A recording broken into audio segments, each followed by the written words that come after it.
Hello மக்களே, எல்லாருக்கும் வணக்கம். வெல்கம் பேக் டு பர்யோ vlogs.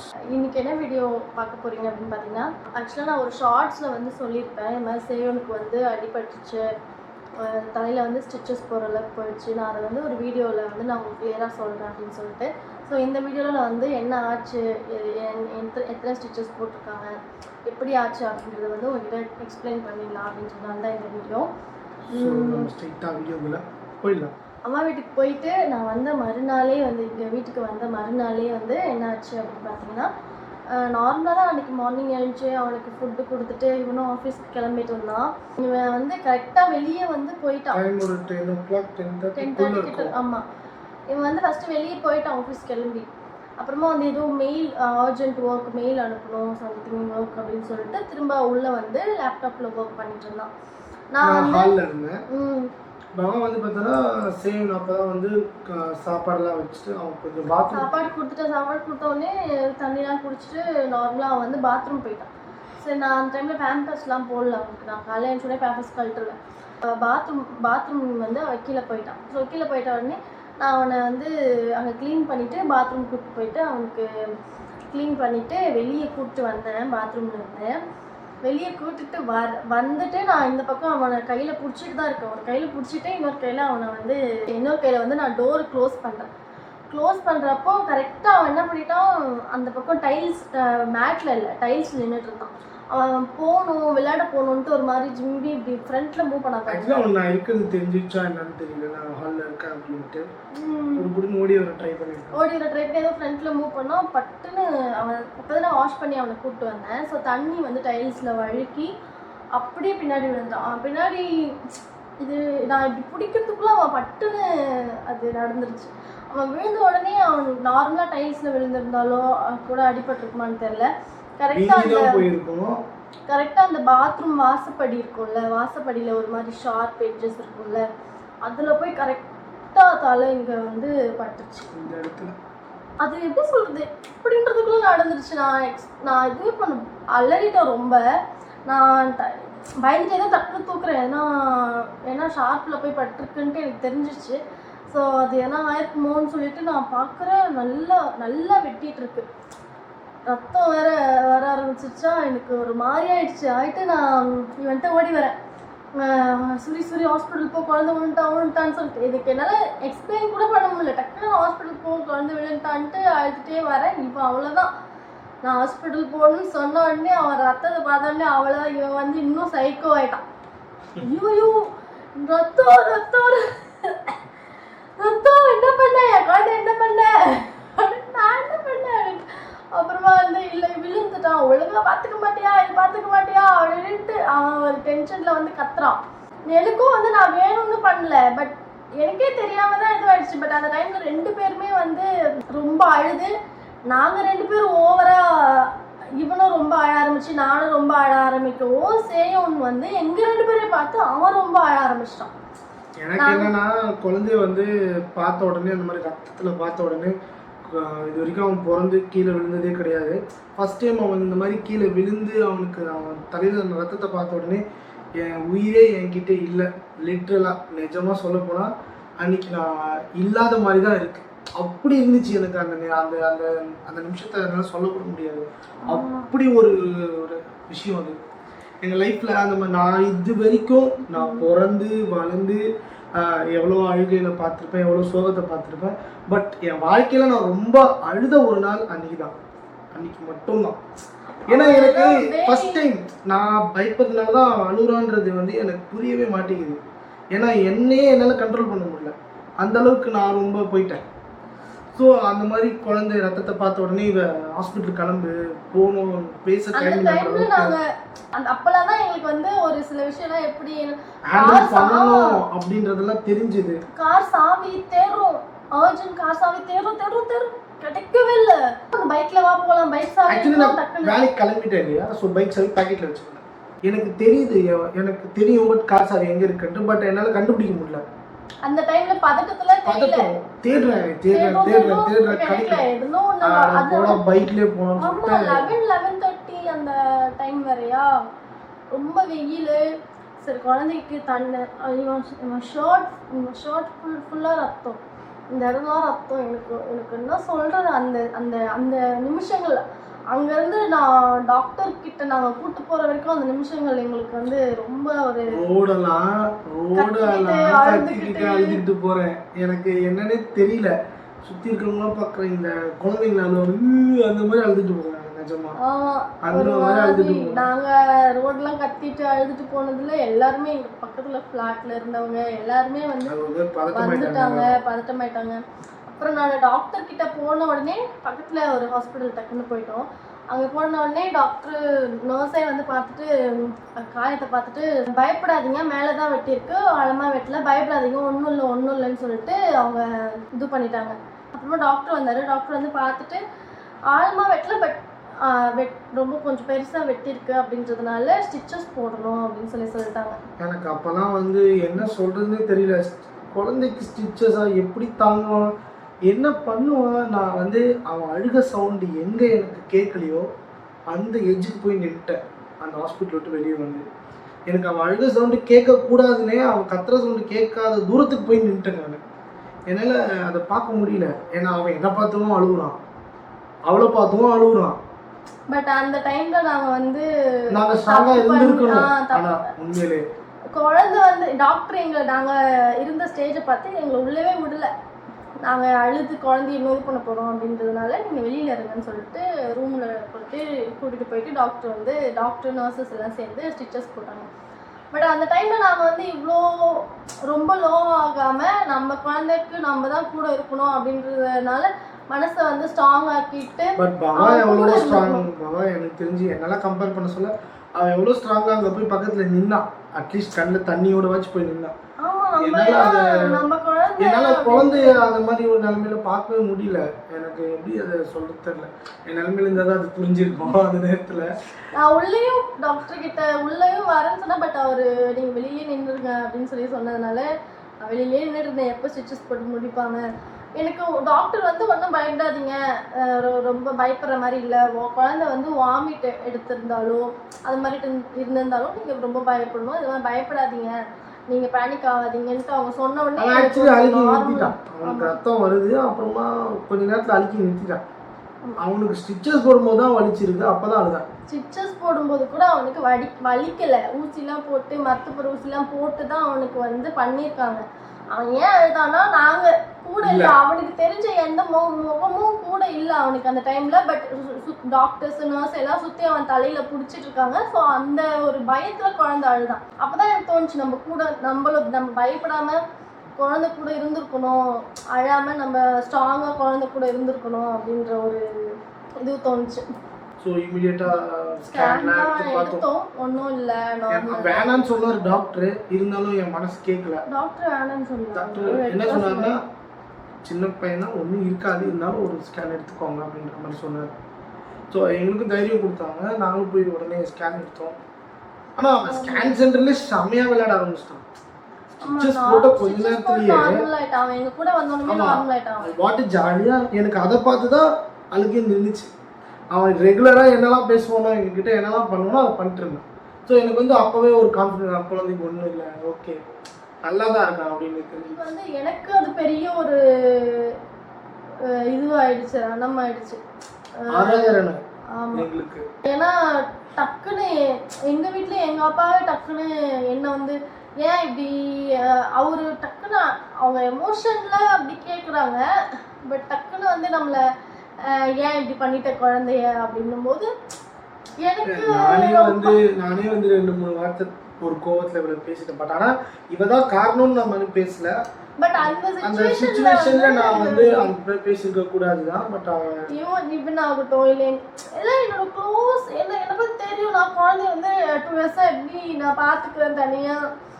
டக்குன்னு ஒரு விஷயம் நடந்துருச்சு அப்படின்னு உடனே டக்குன்னு என் மேல வந்து எல்லாரும் பாஞ்ச உடனே என்னால அதை அக்செப்ட் பண்ணிக்க முடியல. அந்த டைமே நம்ம என்னன்னா இது இத்தனை வருஷம் நம்ம வந்து ஒன்னாகாம நல்லபடியா வளர்த்துட்டு இருந்தோம்.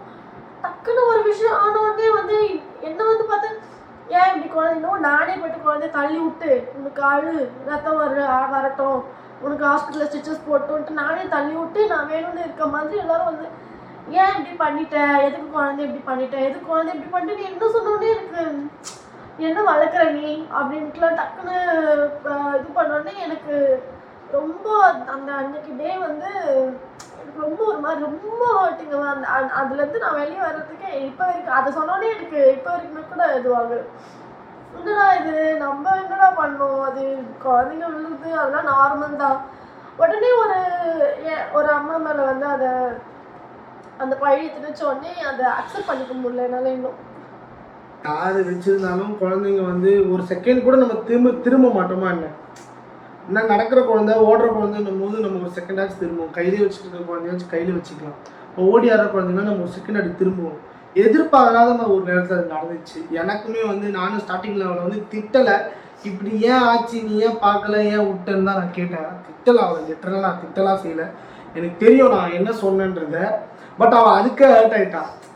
நீ எப்படி அப்படி சொல்லுவ அப்படின்னு சொல்லிட்டு அவள் அதுக்கு ஹர்ட் ஆகிட்டான். ஏன்னா அந்த டைமில் ஒரு கஷ்டமான சூழ்நிலை தான் பார்ட்னர்ஸ் வந்து ஒவ்வொருத்தவங்களுக்கும் துணையாக இருந்துக்கணும். அந்த டைம்ல வந்து என்ன நான் எப்பவுமே ஹார்ட்டிங்ல நானும் தான் குழந்தைக்கு அடிபட்டுச்சு. இந்த வீட்ல எல்லாம் பேசின பிறகுலாம் நான் அதை பத்தி பேசவே இல்லை. அந்த சிச்சுவேஷன்ல நான் சொல்றேன், நானும் தான் குழந்தைக்கு அடிபட்டுச்சு நான் அழுறேன். நோ இவன் மட்டும்தான் பெத்த புள்ள, நான் வந்து அப்படியே விட்டுன்ற மாதிரி என்னையும் வந்து எதுக்கு இப்படி பண்ண எனக்கு நானும் தான் அழுறேன். 2 பேரும் அந்த டைம்ல மாத்தி மாத்தி ஒரு சப்போர்ட் சிஸ்டமா இருந்துக்கணும். எனக்கு அது ரொம்ப ஹார்ட்டிங் ஆயிடுச்சு. அதுக்கு அடுத்த டே செகண்ட் டே வந்து நான் அவங்களுக்கு போய் இன்ஜெக்ஷன் போட்டோம்.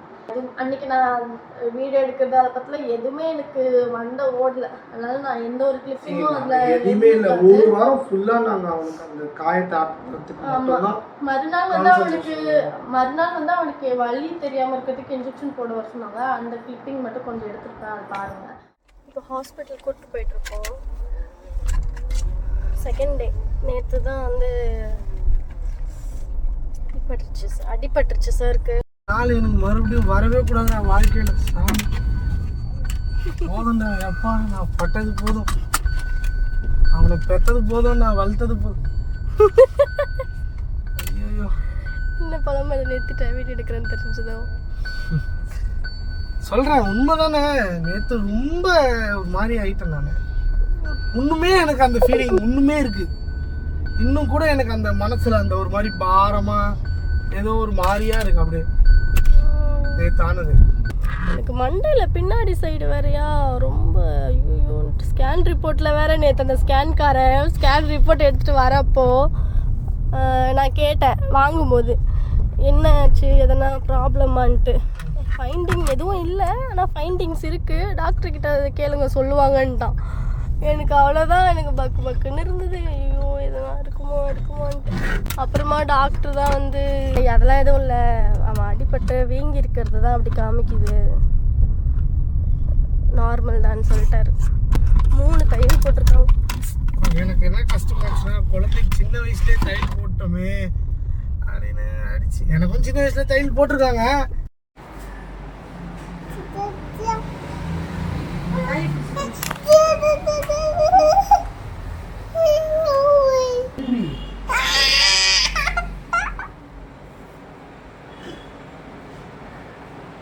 சரி ஒன்றும் இல்லை. திரும்ப ஊசி போட போலாமா? ஊசி போடுறப்ப அழுத. நான் கூட பயந்தேன்.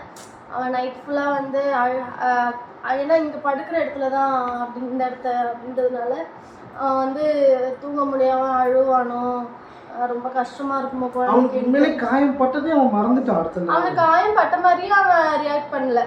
அவன் பாட்டுக்கு நார்மலா பரல்றான், உருள்றான், பெட்ல உருள்றான், தரையில படுத்துட்டு உருள்றான். அவன் அப்படி ஒரு காயம் இருக்கிறதாவே சட்டமாட்டான்.